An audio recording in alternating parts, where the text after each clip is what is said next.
Abeg go sit down, you go just dey talk ball. Enter field make you go play. Wetin Saka wan do there? Ball na clear penalty. Person dribble with him left leg, dey hit him right leg. Wetin you wan do? Enter field go play na. Abeg in football dey easy. Welcome back to Everything Football Podcast. I remain Special Abdul and my co-host Jetty. Thank you. Welcome back again for this week episode of Everything Football Podcast. As usual, we are here with usual normal information, as they go. And then this week, as they go, the Champions League from the Premier League itself, then down to the Champions League. Hot matches. The Premier League match itself not really hot like that. Like there were so many upsets, so many people, so many people lost their games when they play game. You understand? Then this Premier League, so Champions League. Thank you, Champions League. Were you surprised about the Arsenal? Well, I was surprised about the Arsenal Madrid match because first of all, Arsenal drew Everton weekend Premier League. So, and it's the same players that played against Everton. The only difference is Saka did not start against Everton. Then against this Madrid started. So I was a bit surprised because they were able to attack. Not that their attack brought goals. The attack did not bring goals. It was set piece. Yes, it was set piece. But they were able to attack. They did not come and defend. They did not say, we are meeting Real Madrid. It's a big team. Let's, you know how they were all out. Come and be under this. But they were all out. They were playing like, we deserve to be here. And kudos to them. They really tried. I swear, kudos to for the first time. Look, I say kudos to kudos to them. Kudos to Arsenal. 3-0, like not 1 or 2, but 3 with clean sheets. They really tried. Defensively, they tried. Midfield was solid for them. I applaud Arsenal. Very good job. Thomas Partey especially. They played their A game that day. Yeah, they so tried. You think, coming to the second leg, do you think there is a recovery for Madrid? Well, since they are going to Spain, we know how Madrid they always do for Champions League and even Champions League. So there is a possibility that they are still in the game. Since Madrid, even with this 3-0, 3-0 is not a big score for Madrid. First half they can score 2-0. Yes, and score another 2 second half. So 3-0 is not a big score. The 3-0 was scored in second half. For Arsenal. So 3-0 is not like a big score for Madrid. So anything can happen. Let Arsenal just not come and play defensively on that day, and I think it will work out for them. Let them play the same way they played. Come and attack and score goals. Just they score. Make una not defend. Just they score goal. If you feel score goal, that's the only way to beat Madrid. Score them. Score them. Don't defend. That's so it be. If you can outscore them. That's so it be. Even if they score you self score. But if they score you, can't say you want to go kick yourself. Let's say this Madrid rush score first goal. Now Arsenal can't say they want to go defend the bench. They don't spoil the game with that.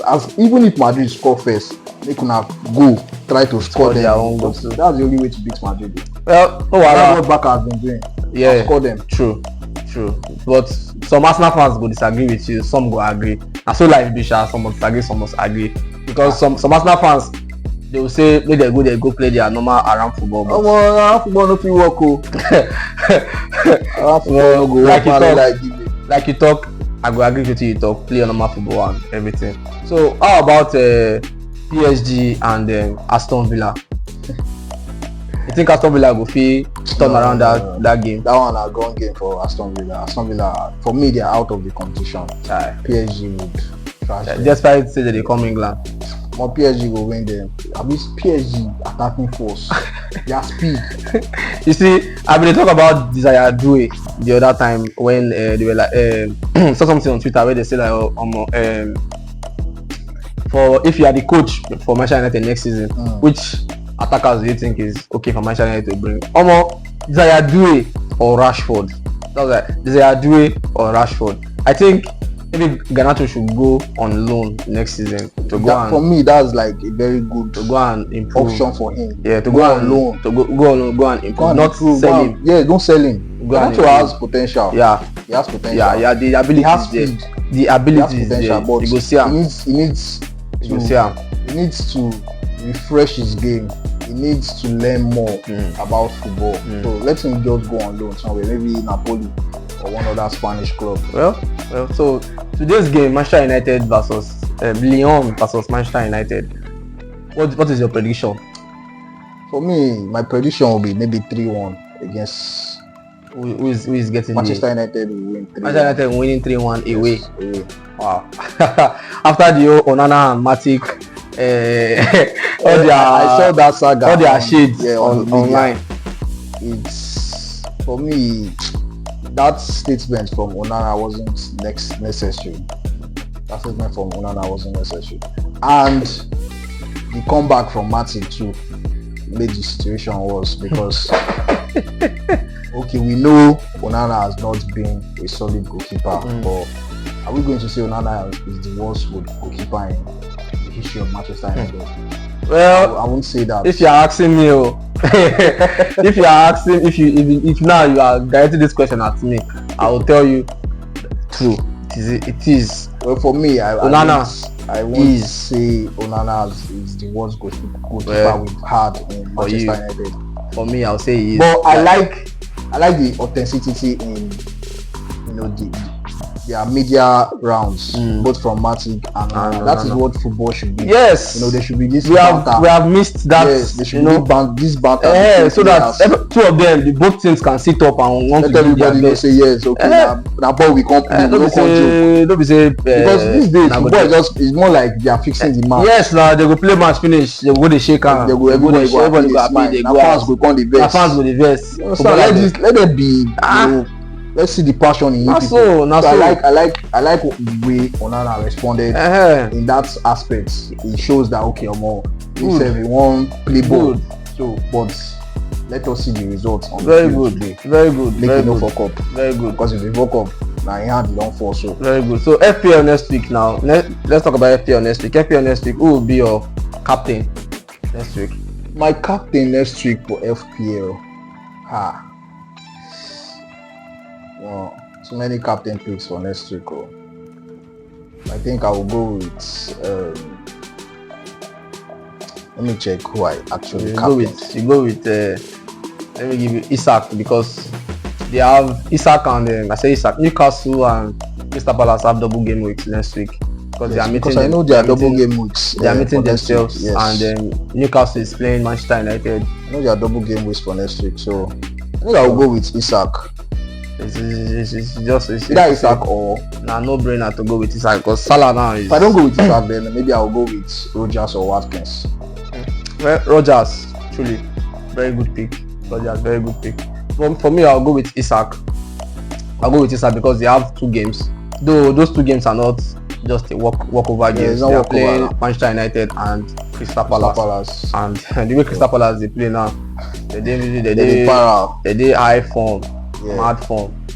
Well, that's that for that about FPL. Let's go to our predictions. We'll be predicting just 4 games now. Hopefully, you guys are going to, get money. Get the right predictions. Get money from these 4 games because most times our predictions always enter and I just say, I'm going to take out time to, after we predict, I'll make the game and put it out so everybody can play. Understand? So the first game we'll be predicting is the game between Manchester City and Crystal Palace on Saturday. Manchester City and Crystal Palace. Manchester City need that win because the race for this top 4 is getting interesting now. So they actually need that win. I think it's a win for Manchester City. Manchester City. That match go risky. Crystal Palace and at 12:30 offset. They go win. All right. Next game, Arsenal versus Brentford. Arsenal versus Brentford. Arsenal get Madrid next week. Now waiting that they consider. They feel one bench players. Yes. They feel one. They will definitely bench players. Me, I know Arteta. He will bench players. He knows that the Premier League is gone. It's gone. This Champions League with this win against Madrid. Maybe there's a hope for the Champions League. So I think he'll bench players and Arsenal win or draw against Arsenal Brentford. win or draw. I still Arsenal win or draw. I always say we say Brentford win. No, Arsenal win or draw. Well, next But on the highly line. a draw match. Highly, it will be a draw match. Voila. Next match on the line is Liverpool, and Liverpool they take on West Ham. Liverpool, West Ham. I want Liverpool to win, Jerry. Liverpool to win against West Ham. That's the only thing we Yeah. get to play for. West so- Ham not really strong too. Yeah. So then our last but not the least, Newcastle versus Manchester United.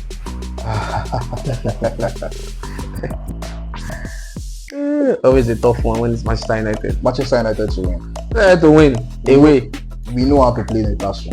Wow. Forget say Newcastle good. I don't know about other things, but when it comes to Manchester United, Newcastle they always be like so for us. I don't know why. We know how to play them.